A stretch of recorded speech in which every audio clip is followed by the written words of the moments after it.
Magandang araw sa ating mga kababayan. Meron po tayong pinakabagong update ukol sa binabantayan nating si Severe Tropical Storm Opong at sa magiging lagay ng ating panahon ngayong araw.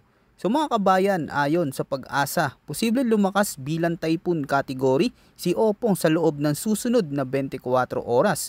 Saan naman kaya unang dadaan ang bagyo at anong lugar ang mga tatamaan ng landfall nito? Alamin natin ang bagong detalye dito. Para naman lagi kang handa sa lagay ng ating panahon, i-click mo lang ang subscribe button. So ayon sa pinakabagong datos, ang sentro ng Severe Tropical Storm Opong ay tinatayan nasa 660 kilometers silangan ng Maasin City, Southern Leyte. Taglay nito ngayon ng maximum sustained winds na 115 kilometers per hour malapit sa sentro at may pagbugsong hangin na may lakas na umaabot hanggang 130 kilometers per hour. Sa ngayon, si Opong ay kumikilos pakanluran nilagang kanluran sa bilis na 15 kilometers per hour. Ang lakas ng hangin mula sa bagyo ay umaabot hanggang 480 kilometers mula sa gitna nito. Dahil sa mapaminsalang panganib ni Bagyong Opong, alamin natin ang mga lugar na meron ng nakataas na tropical cyclone wind signal ngayon. Nakataas na ang signal number 2 sa mga lugar sa hilagang bahagi ng Northern Samar at hilagang bahagi ng Eastern Samar. Sa mga lugar na ito, inaasahan ang malalakas na hangin na umaabot sa 65 hanggang 90 kilometers per hour. May banta ito ng panganib sa buhay at pagkasira ng mga ari-arian sa loob ng 24 oras. Nasa ilalim naman ng Tropical Cyclone Wind Signal number 1 ang mga lugar sa Leyte, Masbate, Sorsogon, Samar, nalalabing bahagi ng Eastern Samar, Biliran, Albay, Camarines Sur, Catanduanes at ang nalalabing bahagi ng Northern Samar.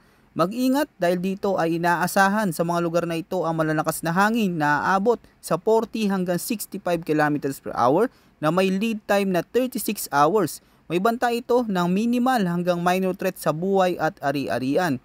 Sa loob ng susunod na 24 oras, posibleng itaas pa ang tropical cyclone wind signal hanggang signal number 4 kaya manatiling nakamonitor sa mga susunod na updates natin. Ayon naman sa heavy rainfall outlook na inilabas ng Pag-asa ngayong araw, inaasahan ng malalakas na pag-ulan na may 50 hanggang 100 mm sa mga probinsya ng Zambales, Bataan at Occidental Mindoro.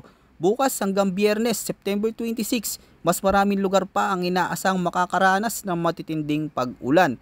Lagpas sa 200 mm na buhos ng ulan ang posibleng bumagsak sa Sorsogon, Masbate, Northern Samar at Eastern Samar. Habang 100 hanggang 200 mm naman sa buhos ng ulan sa Quezon, Camarinduque, Camarines Norte, Camarines Sur, Catanduanes, Albay, Samar at Biliran.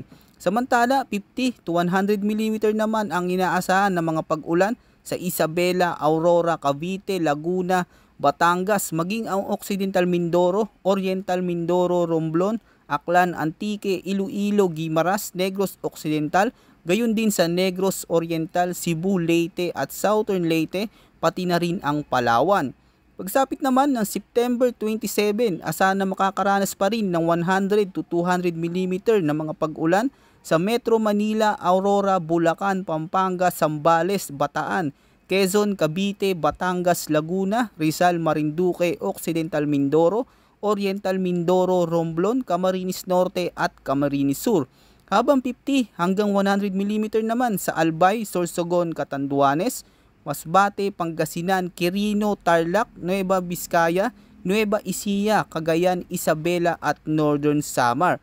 Paalala sa ating mga kababayan, mas mataas pa ang inaasahang pag-ulan sa mga kabundukan at mataas na lugar.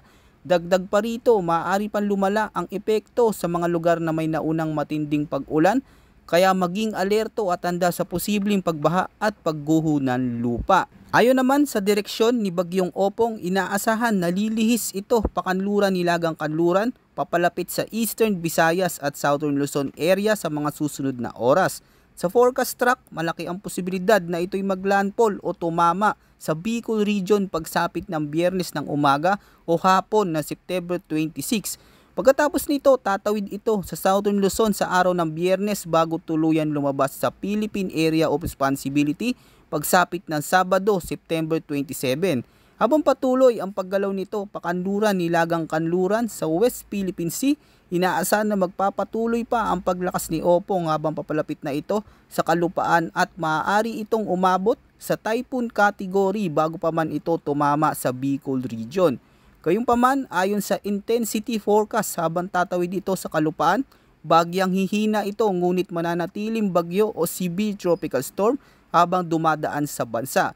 At kapag nakalabas na ito sa West Philippine Sea, mataas ang tsansa na muling lalakas ulit ito. Dahil sa lawak at lakas na dala ni Bagyong Opong, asahan magdudulot ito ng malawakang pag-ulan, malalakas na bugso ng hangin at ang posibilidad ng storm surge sa mga kababayan natin lalo na sa mga baybaying lugar na direktang maapektuhan ng bagyo. Paalala sa ating mga kababayan, huwag kalimutang makinig at sumunod sa mga abiso ng Pag-asa at ng inyong lokal na pamahalaan upang masiguro ang inyong kaligtasan at ng inyong pamilya. Manatiling nakamonitor sa mga susunod pa nating updates dito sa ating channel tungkol sa lakas at direksyon ng Bagyong Opong. Patuloy na mag-antabay sa mga susunod na update natin tungkol kay Bagyong Opong dito sa ating channel. Maraming salamat po at huwag kalimutang mag-ingat ngayong panahon ng tag-ulan.